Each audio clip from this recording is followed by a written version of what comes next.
A few days ago, the Federal Executive Council approved the Expatriate Employment Levy. This levy will be paid by companies operating in Nigeria that employ foreigners in their workforce.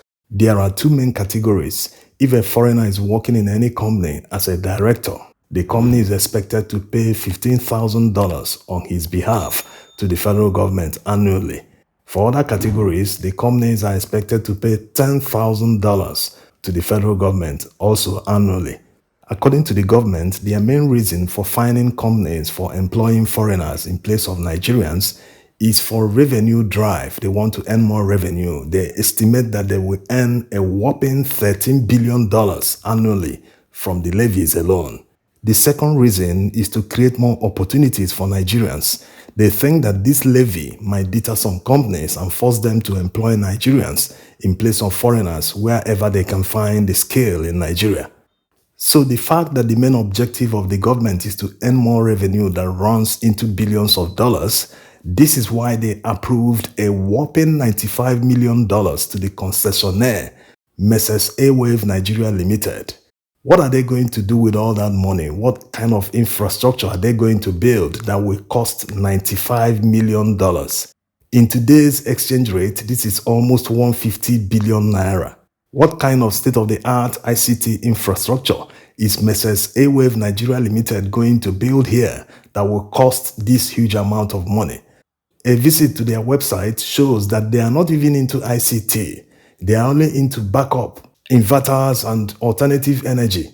So why did they award this contract to a company that is not even involved in ICT?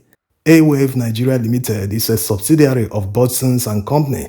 They've been operating in Nigeria for a very long time, but the problem still remains. Why are they handling a contract that they are not involved in? Their website clearly says that they are into backup power, alternative energy, inverter, and all that. What is going on here? Do we have another alpha beta at the federal level? Why does the government need a concessionaire to collect taxes? It works in Lagos for them, but at the federal level, what is the job of the Internal Revenue Service? The IRS is an agency of the government. They are under the Finance Ministry. They are all made up of civil servants. The government also appoints their director. So they don't need to pay them extra money for collecting taxes. They don't need to pay them any percentage of any sort. They are simply doing their jobs. So why does the government need to pay a concessionaire to collect taxes on their behalf?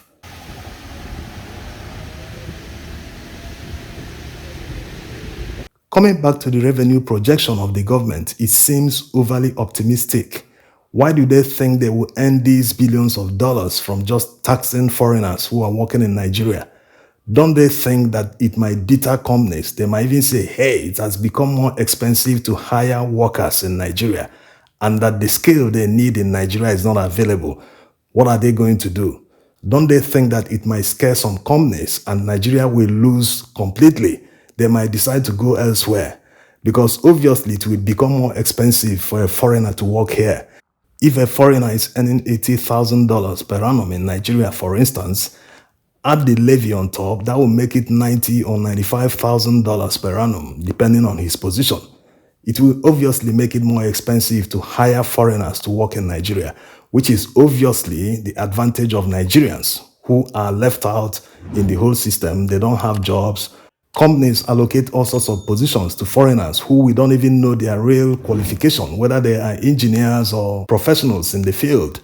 They just bring all of them in, they start working and earning a living. Nigerians are left out in their own country. That's understandable. But implementing these kind of policies, it's not a one-way street, it is a two-way street. This might affect Nigerians in the diaspora who are working. Don't they feel that it might lead to retaliation by some countries who might feel that they are more affected by the policy in Nigeria? They might say, hey, any company operating in our country that employs someone from this country, we are going to pay the government an extra so amount, which will ultimately make it more expensive to hire Nigerians in that country. Although many Western countries already have this kind of policy in their country, but it is not revenue driven. Before a company can hire a foreigner in their country, the company must write the Interior Ministry and give reasons why they are taking the person off for employment. If the Interior Ministry is not satisfied, especially when that skill is available in their country, they will not grant the visa or work permit to the person. That's how most countries work. Unless it is a situation where they know they don't have the skill. Some of them even advertise for these skills to foreigners. They want them to move over to their country and fill these positions, like Canada does and many other countries. But in other specific jobs, you are not allowed to employ a foreigner when the skill exists in their country. That's how they work. Coming back to Nigeria, where this policy is focused on revenue, it might just boomerang.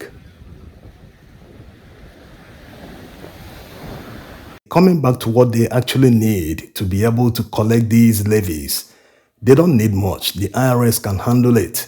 They don't need a concessionaire to collect taxes. The IRS can simply set up a department that will focus specifically on this. It's just a matter of liaising with the immigration. Going to the website where the immigration set up to collect these taxes, they expect these companies to come and register before time runs out and implementation starts. Isn't this the wrong way to go? They should have a database of all the companies that sponsored foreigners to come and work in Nigeria. The Nigerian government processed their visas. They know what the company stated in the application before they granted all these visas. That so-so person is coming to work as an engineer in so-so field. That so-so person is coming to do this, do that. They have all this information. It's just a matter of writing the companies or visiting them physically because they have all their addresses. All of them are registered companies. They know how to get them if they want to. So it's a matter of, hey, anyone we are processing their visa and work permit must pay this amount of money for the duration of his work permit. That's how it should be. If the person is granted a 3-year work permit, the company is expected to pay the levy that covers the entire duration of the work permit.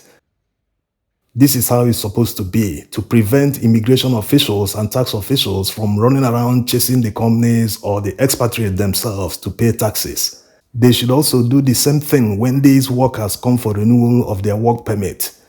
Despite the fact that the projected revenue is too optimistic, the main question should be, where does the government plan to invest this revenue when they start earning them? Even if it is half of the projected revenue that they eventually earn at the end of the year, where do they plan to invest the money? It's not about earning the money. What are they going to do with it? They should push that money into education. Get Nigerians educated so that they will get the required skills that they need, so that any company investing here or coming to establish must find the needed skill in this economy, not looking for outsiders who will do the job. Even if they are not able to find the needed skill immediately, at least within a few years, 1 year or 2 years, the foreign workers they brought into the country will be able to transfer the knowledge to Nigerians who already have the skills but maybe not up to their level. This should be the aim and focus of the government. Not when they start earning this revenue, they will start sharing it, no one will know where they spent it, or some of them will be lost to corruption over invoicing and everything.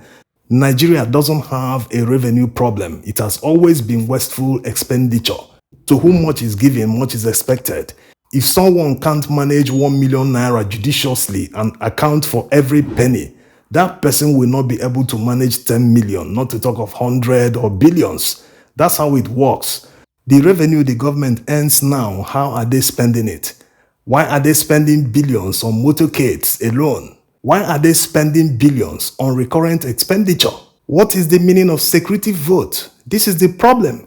If they can't manage the little revenue that they earn today and account for every penny, they can't manage $1 trillion.